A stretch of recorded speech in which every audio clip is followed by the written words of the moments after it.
ಜಾಯ ರಾಘವೇಂದ್ರಾಯ ಸತ್ಯಧರ್ಮರತಾಯ ಚ ಭಜತಾಂ ಕಲ್ಪವೃಕ್ಷ ನಮತಾಂ ಕಾಮಧೇನು ಶ್ರೀ ಗುರು ರಾಘವೇಂದ್ರ ಸ್ವಾಮಿ ಎಲ್ಲರನ್ನೂ ಕಾಪಾಡಪ್ಪ ತಂದೆ, ಎಲ್ಲರಿಗೂ ಒಳ್ಳೆಯದನ್ನು ಮಾಡು. ಸರ್ವೇ ಜನ ಸುಖಿನೋ ಭವಂತು.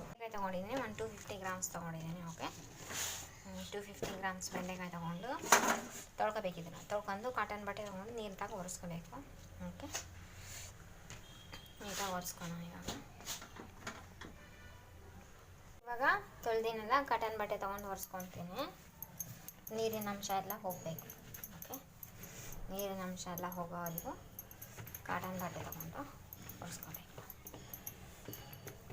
ಎಲ್ಲವನ್ನು ನೀಟಾಗಿ ಒರೆಸ್ಕೊಂಡ್ರೆ ಬೆಂಡೆಕಾಯಿನ ಕಟ್ ಮಾಡ್ಕೋಬೇಕು. ಓಕೆ, ಈ ಥರ ನೀವು ಸೈಜ್ ದೊಡ್ಡದಾದರೂ ಮಾಡ್ಕೋಬೋದು, ಚಿಕ್ಕದಾದರೂ ಮಾಡ್ಕೋಬೋದು. ನೋಡ್ಕೊತ ಇರಬೇಕು, ಯಾಕಂದರೆ ಹುಳ ಇದ್ದರೆ ಗೊತ್ತಾಗಲ್ಲ ಅಂತ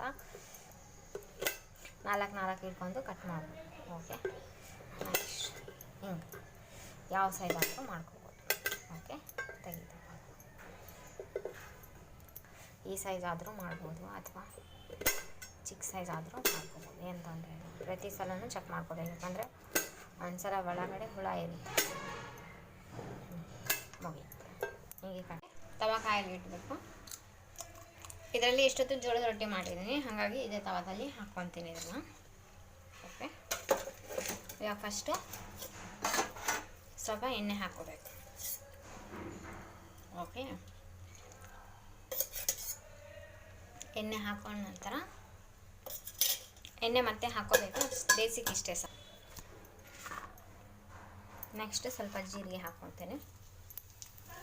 ಜೀರಿಗೆ ಹಾಕೊಂಡ ನಂತರ ಇವಾಗ ಇದು ಬೆಂಡೆಕಾಯಿ ಎಲ್ಲ ಹಾಕ್ಕೊಂಡು ಓಕೆ,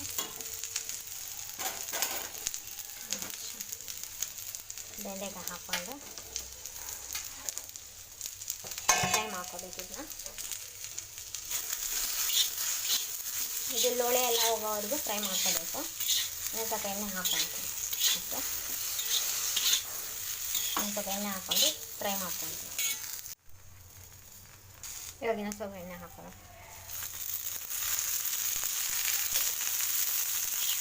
ಇದೆಲ್ಲ ಸ್ವಲ್ಪ ಲೋಳೆ ಎಲ್ಲ ಹೋಗೋವರೆಗೂ ಇಟ್ಕೊಳ್ತೀನಿ. ಬೆಂಡೆಕಾಯಿ ಎಲ್ಲ ಹುದ್ದಾಗಿದೆ. ಇವಾಗ ಇದನ್ನ ಒಂದು ಬೌಲ್ಗೆ ಟ್ರಾನ್ಸ್ಫರ್ ಮಾಡ್ಕೊತೀನಿ.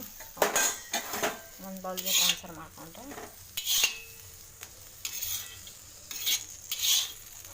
ಇವಾಗ ಇದನ್ನು ಒಗ್ಗರಣೆಗೆ ಹಾಕಬೇಕು. ಓಕೆ,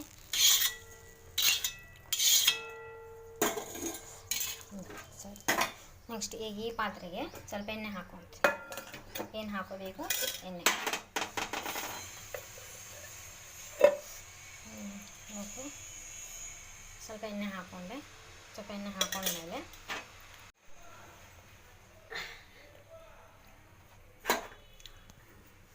ಹುರ್ಕೊಂಡು ತಗೊಂಡಾಗಿದೆ. ಇವಾಗ ಇದಕ್ಕೆ ಎಣ್ಣೆ ಹಾಕಬೇಕು. ಎಣ್ಣೆನ ಹಾಕಿದ್ದೀನಿ. ನೆಕ್ಸ್ಟ್ ಇವಾಗ ಈರುಳ್ಳಿ ಇವಾಗ ಈರುಳ್ಳಿ ಹಾಕ್ಕೊಂಡೆ.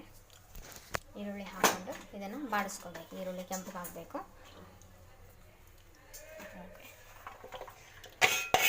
ಈರುಳ್ಳಿ ಸ್ವಲ್ಪ ಕೆಂಪಗಾಗೋವರೆಗೂ ಸ್ವಲ್ಪ ಮಸಾಲ ರೆಡಿ ಮಾಡ್ಕೋಬೇಕು. ಮಸಾಲ ರೆಡಿ ಇವಾಗ ಸ್ವಲ್ಪ ಬೆಳ್ಳುಳ್ಳಿ, ಅರಿಶಿನ ಪುಡಿ, ಜೀರಿಗೆ ಹಾಕ್ಕೊಂಡಿದ್ದೀನಿ, ಮೆಣಸುಕಾಳು ಹಾಕ್ಕೊಂಡಿದ್ದೀನಿ, ಖಾರದ ಪುಡಿ ಮತ್ತು ಉಪ್ಪು ಹಾಕ್ಕೊಂಡಿದ್ದೀನಿ.